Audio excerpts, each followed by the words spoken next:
so in the end of this, so basically one of the biggest policies that Kamala, I'm sorry, Harris has proposed is um is banning price gouging, which is a fancy way of saying government price controls. Mhm. And this has been tried numerous times through history in the Soviet Union.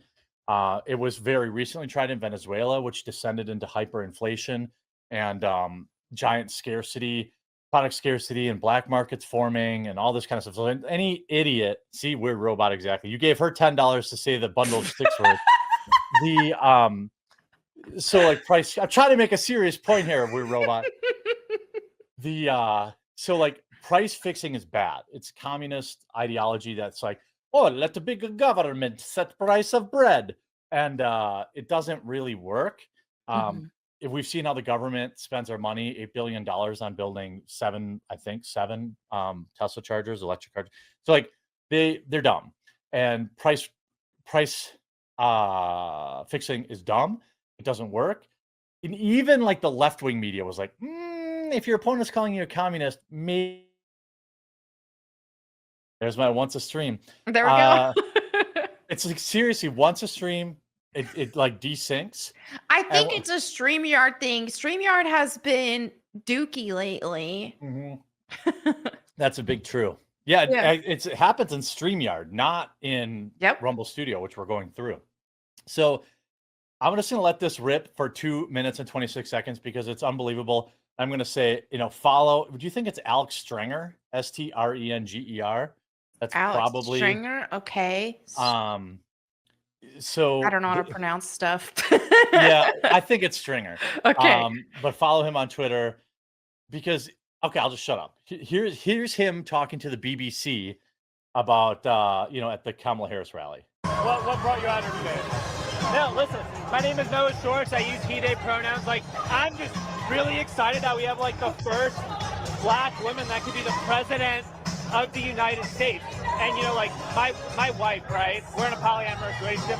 The one my wife is African American, and like I've learned so much about. What's great about this is like, when Alex Stein does it, he's like, "Oh, my wife's black boyfriend." Right. Like, he's like, my wife's boyfriend is African American. Like, yeah, he's going like extra PC with it. Yeah. It's funny because like they can't, when you're saying this to these libs like that, they can't really. They don't know. They can't. Probably Yeah. think, yeah. They don't know how to respond to it, and it's difficult for them to respond to it because these are who the people they're pandering to. People who act like this unironically. It's crazy. So, yeah, even if they're like, that's the greatest part. Like, if I just like walked into like a woman's restroom and someone was like, "Excuse me," some lib or something, Right? You can't do that. Like, what do you mean? I identify as a woman. And like, even if they know that I'm just turning it on them, they're like, yeah, like I can't say it. But anyway, yeah. So he uses all their language. About the struggle. Oh, also shout out to the face diaper. Yes. People of color go through as a result of my wife's boyfriend, and so I'm excited to really do my part and show solidarity for my marginalized communities. And like the best way to do that is to get the first woman of color to be the commander-in-chief, and I'm really excited. I'm so pumped. Were you this pumped and excited when Joe Biden was the nominee? I mean, listen, like I would vote for a corpse over voting for a disgusting fascist white supremacist pig. The history we have. Like I said, we have the first woman of color to be president of the United States, and our country, it was founded on the values of diversity, equity, and inclusion. And in Kamala Harris, there's nothing embodies those values more than a Kamala Harris presidency. So I'm pumped. Like, Even says her name right. Right. I'm so excited. I'm a proud white dude for Kamala. Yeah. Have you seen any excitement at a Democratic event like in this stadium? If you've watched any of the DNC crap, right? There's 3 words that they were clearly told to use. Right. Energy, vibe, and excitement. So when I hate the vibe. Oh, good vibes. Good. And people who use that word a lot, It's so cringe. Yeah. By the way, everyone, yes, he is trolling, but it is so masterful that I know, this person because doesn't know. He's like, I he have to can't believe him. tell, because this is what we're actually seeing from, I mean, these are the people that the left have been pandering to, and that's why things have gotten so out of control. I mean, we look at this and we laugh, and especially we were laughing at if anybody were to say anything like this 20 years ago. But Yeah. the fact is, these are real people acting like this now. Yeah, that's what's so great about it. And when they get mad when they're being mocked like this, it's like, why are you mad? What are they saying that is something that you don't? Like, it's too on point, and that's why you're mad about it. It's embarrassing. Yeah. He's even like, I'll vote for a literal corpse. Like, it's just Yeah. And I think he's like, I can't believe. And this is the BBC, by the way, interviewing him. Oh wow. Well, listen, this is amazing. You know, like you can't generate. I couldn't see any more excitement. Like, the only way there could be any more excitement is if, you know, maybe you had like an art. Is Sweet Caroline in a super annoying drunk song down by? Well, I guess you don't really drink, but if somebody Right. plays Sweet Caroline, Maggie, hey Maggie, is there a more annoying song that somebody plays at the bar than Sweet Caroline after midnight? No. Yeah. Yeah. I met Maggie.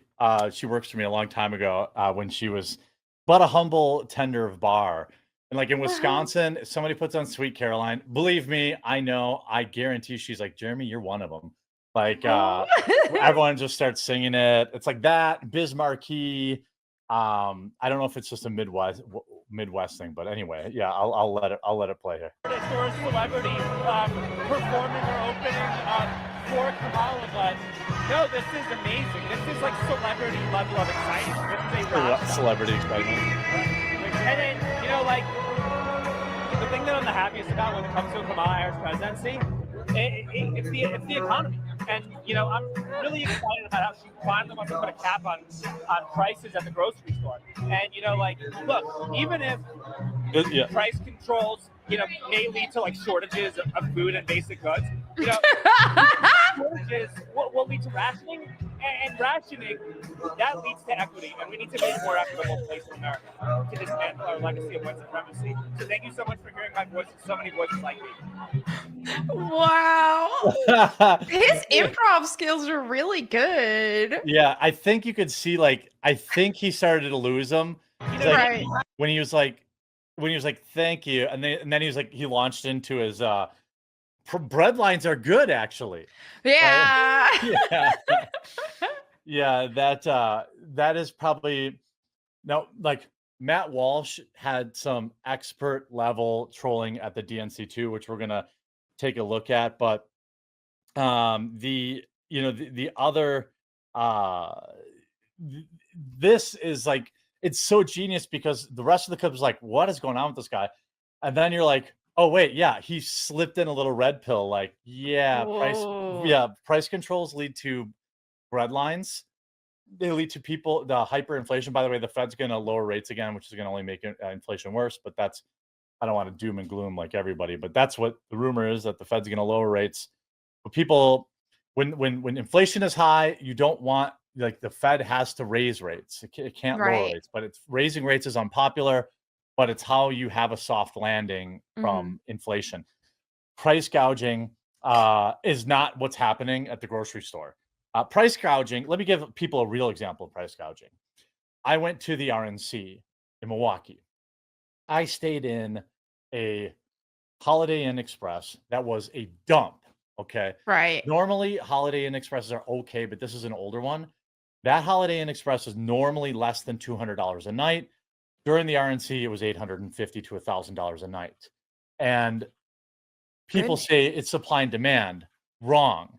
Because every single hotel in the city was within $25 of that price. So they clearly colluded and raised the prices to that, because I left that hotel early because a hotel opened up downtown, which is the Iron Horse, which is a really nice hotel. That's like normally $300 to $500 a night for a nice room there for the same price. So like somebody must have left early. They had an opening. I was like, I'm out. I'm out of staying in this dump. And then like there I'm staying in. So like that's price gouging. I think Right. you should get rid of that. Or like, you know, I mean, prescriptions are a great example of that. Like, you know, Oh, Martin Shkreli and his, you know, AIDS medicine or whatever. You know, like it's all sorts of stuff like that. It's not the price of a loaf of bread at the grocery store. That's that's inflation. fair.